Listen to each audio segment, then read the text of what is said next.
Movie की शुरुआत में साल 1945 दिखाया जाता है, जब कुछ सोल्जर वर्ल्ड वार 2 जीतकर अपने घर लौट रहे थे।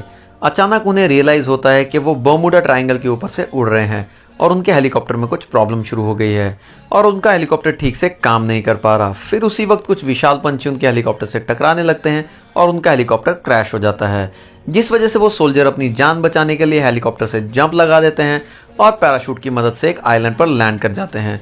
मगर उनमें से एक सोल्जर गलती से समुद्र के ऊपर लैंड करने लगता है और उसी वक्त एक बहुत बड़ा मगरमच्छ पानी से बाहर आकर उस सोल्जर को निगल जाता है। फिर हमें पता चलता है कि वो आइलैंड बड़े बड़े मॉन्स्टरों से भरा हुआ है। उसके बाद सीन शिफ्ट होता है कुछ साल बाद, जब एक पैसेंजर प्लेन ठीक उसी जगह से गुजरता है जिसमें मूवी के मेन कैरेक्टर हाउ अपनी बेटी लिन और उसके बॉयफ्रेंड चैन के साथ ट्रैवल कर रहा होता है। मगर थोड़ी देर बाद उस प्लेन में भी ठीक वैसे ही प्रॉब्लम आनी शुरू हो जाती है जैसे कि उस फाइटर प्लेन में आई थी और उनके सारे इक्विपमेंट्स खराब होने लगते हैं। मगर चीजें और बिगड़ जाती है जब उनके प्लेन से वो विशालकाय पक्षी टकराने लगते हैं और उनके इंजन को डैमेज कर देते हैं। प्लेन का पायलट बहुत कोशिश करता है कि प्लेन को पास के आइलैंड पर लैंड कर सके, मगर उन पक्षियों की वजह से प्लेन में होल्स हो जाते हैं और लोग हवा के प्रेशर से बाहर की तरफ गिरने लगते हैं। हाउ किसी तरह से अपनी बेटी के पास जाता है और उसको सिक्योर करने लगता है और पायलट के बहुत कोशिशों के बाद वो प्लेन को पानी में लैंड करवाने में कामयाब हो जाता है। मगर प्लेन जाकर एक चट्टान से टकरा जाता है जिससे ब्लास्ट होकर प्लेन के टुकड़े हो जाते हैं और सब लोग बेहोश हो जाते हैं। कुछ देर बाद जब हाउ को होश आता है तो वो देखता है कि वो लोग एक अनजान से आइलैंड पर पहुंच गए हैं और प्लेन के कुछ चुने हुए ही लोग बच पाए हैं। वो लोग अपने आसपास गिरा हुआ सामान इकट्ठा करते हैं ताकि वो लोग उस आइलैंड पर सरवाइव कर सकें और फिर उनको पता चलता है कि उस आइलैंड पर कोई भी सिग्नल काम नहीं कर रहा था और ना ही उनके पास खाने पीने का कुछ सामान था। इसलिए हाउ डिसाइड करता है कि वो जंगल में जाकर कुछ खाने पीने का रिसोर्स ढूंढेगा और हाउ और लिन का बॉयफ्रेंड चैंग एक और आदमी के साथ मिलकर जंगल के अंदर चले जाते हैं। थोड़ी देर जाकर उनको एक झोपड़ी सी दिखाई देती है जिसके अंदर जाकर उनको थोड़ा गोला बारूद मिलता है और एक डायरी मिलती है जो कि सोल्जर की थी जिसको मूवी के शुरुआत में दिखाया गया था और उस डायरी से उनको पता चलता है कि ये आइलैंड बड़े बड़े मॉन्स्टरों से भरा हुआ है। ये देखकर हाउ और बाकी के लोग उस बीच की तरफ भागते हैं जहां उनका प्लेन क्रैश हुआ था ताकि वो लोग बाकी के बचे हुए पैसेंजर्स को भी इस आइलैंड के बारे में बता सके। वहीं दूसरी तरफ कुछ पैसेंजर्स आपस में ही पानी के लिए लड़ने लगते हैं और वहां खड़ा फ्लाइट अटेंडेंट उनको रोकने लगता है और उनके बीच हाथापाई हो जाती है और वो पानी की तरफ चले जाते हैं। जैसे ही वो लोग लड़ रहे होते हैं कि इतने में एक जायंट मगरमच्छ आकर उस फ्लाइट अटेंडेंट को जिंदा ही निगल जाता है।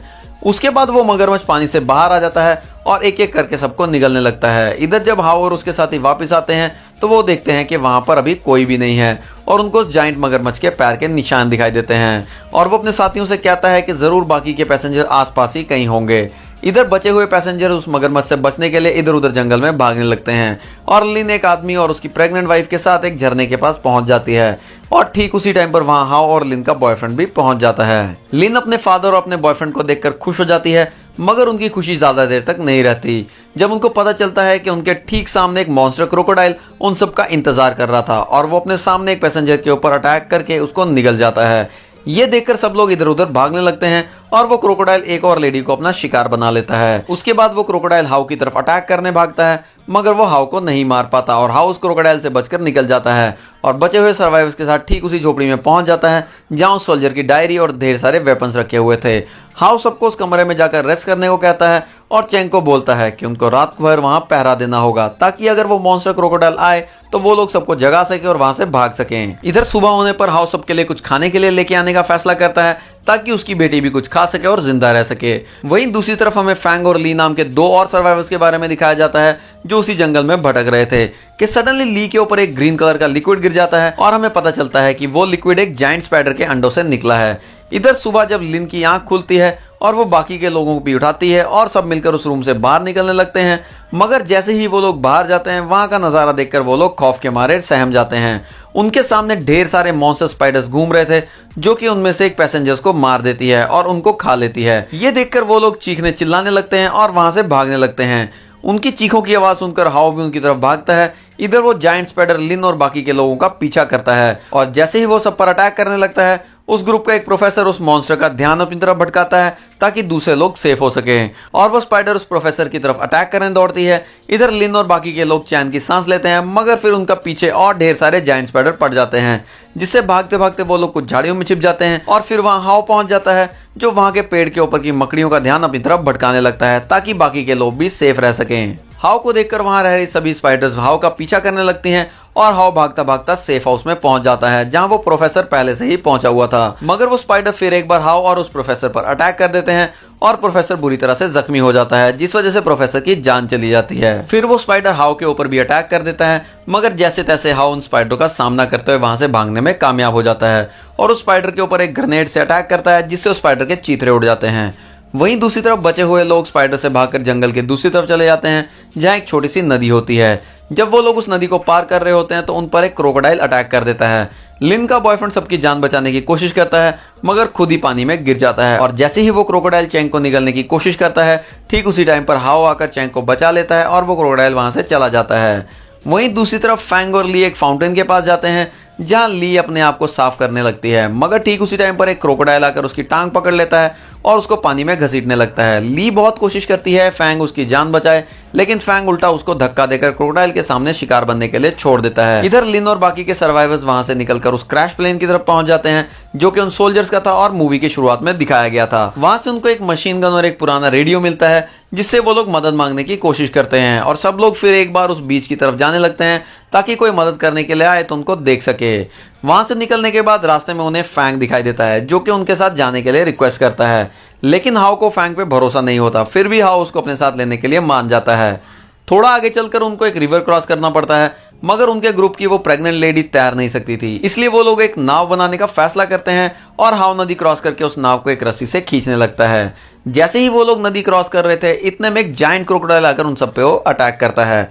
ये देखकर सभी तेजी से किनारे की तरफ भागते हैं और लिन और उसका बॉयफ्रेंड किनारे पे पहुंच जाता है। इधर उस प्रेग्नेंट लेडी का हस्बैंड को पता चलता है कि वो लोग रिवर क्रॉस नहीं कर पाएंगे, इसलिए उस लेडी का हस्बैंड अपनी लाइफ को सेक्रीफाइस करके अपनी वाइफ को बचा लेता है। मगर उन सबकी मुसीबत यहीं खत्म नहीं होती। वो क्रोकोडाइल पानी से बाहर आकर उनका पीछा करने लगता है। हाउ अपनी गन से उस क्रोकोडाइल को मारने की कोशिश करता है, मगर उससे कोई फर्क नहीं पड़ता। उल्टा वो और ज्यादा गुस्से में आ जाता है और फैंग के पीछे भागता है। फैंग अपनी जान बचाने के लिए लिन को क्रोकोडाइल के आगे फेंक देता है, मगर ठीक उसी टाइम पर हाउ फिर से उस क्रोकोडाइल का ध्यान अपनी तरफ भटकाता है और लिन भागने में कामयाब हो जाती है। गोली चलाते हुए एक गोली फैंग को भी लग जाती है और वो गिर जाता है। फिर वो क्रोकोडाइल फैंग को निगल जाता है और लिन को अपनी टेल में पकड़कर अपनी गुफा की तरफ ले जाता है। रात होने पर हाउ उस गुफा तक पहुंच जाता है जहां वो मॉन्स्टर क्रोकोडाइल सो रहा था और फाइनली उसको लिन दिखाई जाती है जो बहुत डरी हुई थी और अभी तक जिंदा भी होती है। लेकिन जैसे ही वो लोग वहां से निकलने लगते हैं कि वो क्रोकोडाइल जाग जाता है और ठीक चैंग के पीछे आकर खड़ा हो जाता है और उसको निकलने की तैयारी करने लगता है। ये देखकर हाउ उस क्रोकोडाइल के ऊपर अंधाधुंध फायरिंग करने लगता है, जिससे वो क्रोकोडाइल हाउ के पीछे भागता है और लिन और चैंग को भागने का मौका मिलता है और फिर वो दोनों उस गुफा से बाहर आ जाते हैं।